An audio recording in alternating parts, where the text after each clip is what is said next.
Le 18 mars 2017, je suis dans l'avion qui est sur le point d'atterrir à Quito, en Équateur. On commence à voir la cordillère des Andes par le hublot et moi je commence à me demander ce que je fais ici. Heureusement, à l'aéroport, je rencontre en vrai Audrey. Audrey, c'est elle. C'est avec elle que j'ai organisé tout ce voyage pendant des mois par Skype ou par mail. Audrey travaille avec Una Option Más, ou bien en français Une Option de Plus, l'ONG avec laquelle je vais collaborer les 6 prochains mois afin de réaliser une bande dessinée documentaire. Je vais visiter 6 associations du réseau de cette ONG et en même temps scénariser et dessiner un livre qui parle de l'Équateur. En attendant, je découvre la capitale, Quito, petit à petit, et sa végétation exotique. Je rencontre tous les gens qui travaillent à Une Option Más et on fignole ensemble le planning des prochains mois. Au bout de 10 jours, les choses sérieuses commencent.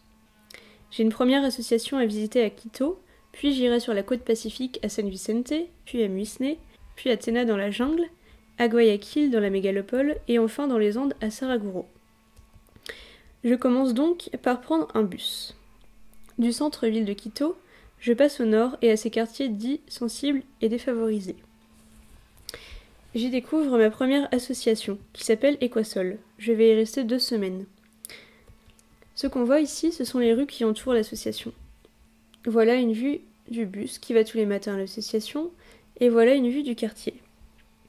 Ça, c'est la première page de bande dessinée que j'ai réalisée sur cette association, sur Equasol. D'ailleurs, voilà 2 élèves qui viennent à la fondation tous les jours, en train de la feuilleter, très discrètement. Donc Equasol, c'est une association qui aide les enfants à se scolariser, qui leur propose des cours de soutien scolaire, qui les aide à faire les devoirs, et qui leur offre un lieu où faire du sport, où faire des jeux, où faire des activités culturelles. Plein de choses dans le genre. Donc dans ce cadre-là, en plus de la bande dessinée que je commençais à faire, j'ai proposé des ateliers de bande dessinée, comme on peut voir. Donc c'est des histoires inventées par les enfants. Et par exemple, on a la fameuse histoire du pays des oreillers. Donc en gros, il y a plein d'oreillers et c'est le monde des oreillers, donc tout le monde est très très très heureux. Donc après le pays des oreillers, on passe à la côte du Pacifique, ou bien la costa comme on l'appelle là-bas.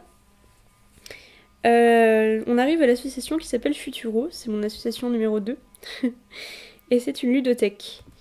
Donc comme on peut constater, c'est une ambiance un peu plus tranquille. Et ce qu'il faut savoir, c'est qu'il y a 2 ans maintenant, il y a eu ce qu'on appelle un terremoto, un tremblement de terre, le 16 avril 2016. Et moi, au moment où je suis arrivée à San Vicente, il y a eu une sorte d'anniversaire organisé pour commémorer le terremoto et ne pas en faire quelque chose de caché, en parler, etc. Donc dans ce cadre-là, il y a eu beaucoup d'activités en lien avec l'association. Moi j'ai proposé encore un atelier de bande dessinée où chaque enfant pouvait dessiner sur une planche et écrire son ressenti du terremoto. Parallèlement, j'étais en train de travailler toujours à mes planches, donc là on voit en train d'en faire une, et on voit la planche juste après. On peut voir aussi un petit cours de guitare improvisé avec Michael. Et ensuite je suis remontée plus au nord, toujours sur la costa, à Muisne. J'étais dans l'association Créante de Futuro qui fait plein de choses, mais surtout du soutien aux victimes du tremblement de terre, qui justement a été très fort ici aussi. Là on voit dans le lieu où je dormais, qui est aussi le bureau de l'association, et j'étais en train de travailler à mes planches. Donc à chaque fois que j'arrivais dans une association, je prenais quelques jours pour découvrir l'endroit, pour essayer de comprendre ce qui se passait, m'intégrer dans la structure un minimum, et après je commençais à scénariser, à mettre en page, etc. Ici, on se retrouve dans les albergues. Les albergues, c'est les lieux où les gens qui ont perdu la maison durant le tremblement de terre habitent depuis, plus maintenant, mais ont habité un peu plus d'1 an. Ça, c'est des planches que j'ai pu faire, et ça, c'est avec les enfants qui dessinent.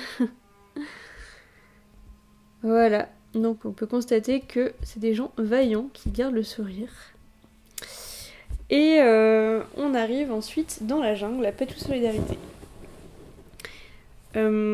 J'ai rencontré des communautés indigènes et notamment des femmes qui y vivent. Il y a une rencontre très marquante, c'est la rencontre avec Patty, qui est cette femme. C'est une femme victime de violences de genre, qui a une histoire très dure et tragique. Et j'ai essayé d'en rendre compte du mieux que je pouvais dans la bande dessinée, même si c'était assez difficile. Après, il y a plein de petites choses.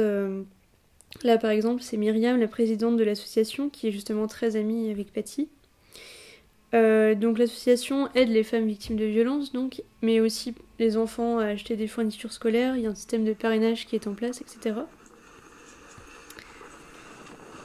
Donc ça, c'est quand on va chercher les enfants chez eux, qu'on les amène en ville, qu'on achète ensemble les fournitures et qu'on revient à la maison.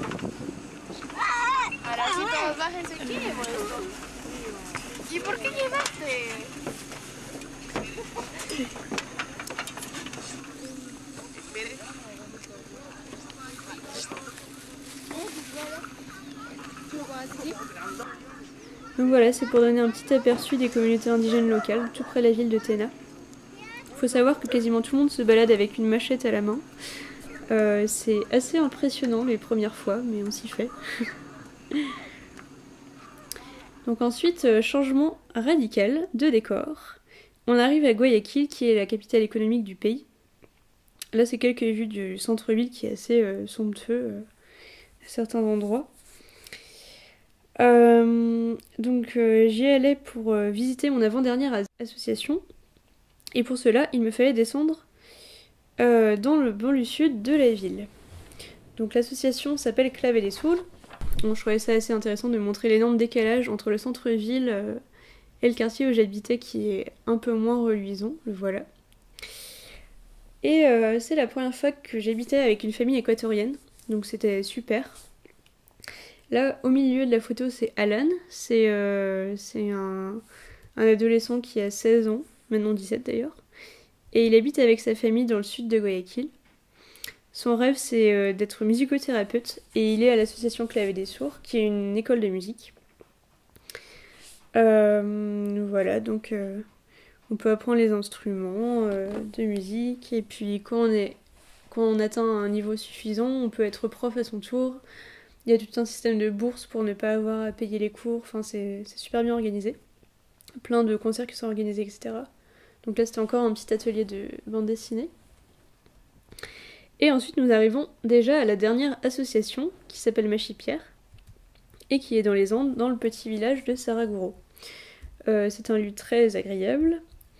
L'association dans son fonctionnement ressemble un peu à Equasol, donc il y a du soutien scolaire et compagnie. J'ai habité dans cette petite maison avec 2 volontaires françaises. Saraguro, c'est un lieu où les traditions sont conservées de manière extrêmement forte. J'y suis arrivée au moment de l'Inti Raymi, c'est-à-dire la fête du soleil. Donc il y a des parures, des danses, des cérémonies, c'est somptueux. Juste ici, on peut voir l'habit traditionnel des femmes de Saraguro. Donc il y a des grandes boucles d'oreilles, des grands chapeaux, des colliers magnifiques, des broches en argent. Et donc après ce chapitre où j'ai pu essayer de parler de qu'est-ce que c'est que d'être indigène avec Alonso, donc un garçon indigène, je suis revenue à Quito, puisque c'était la fin, j'avais fini de visiter mes associations, et je suis allée chez une amie, Paola, et j'ai pu tranquillement travailler à terminer la bande dessinée chez elle. Et juste après, épilogue justement, je me suis rendue à Guayaquil encore, parce que j'ai été invitée par l'Alliance française de Guayaquil à faire une exposition, une conférence, des ateliers sur mon projet. Donc c'était vraiment super, c'était ma première expérience de ce genre de choses, et en plus c'était en espagnol.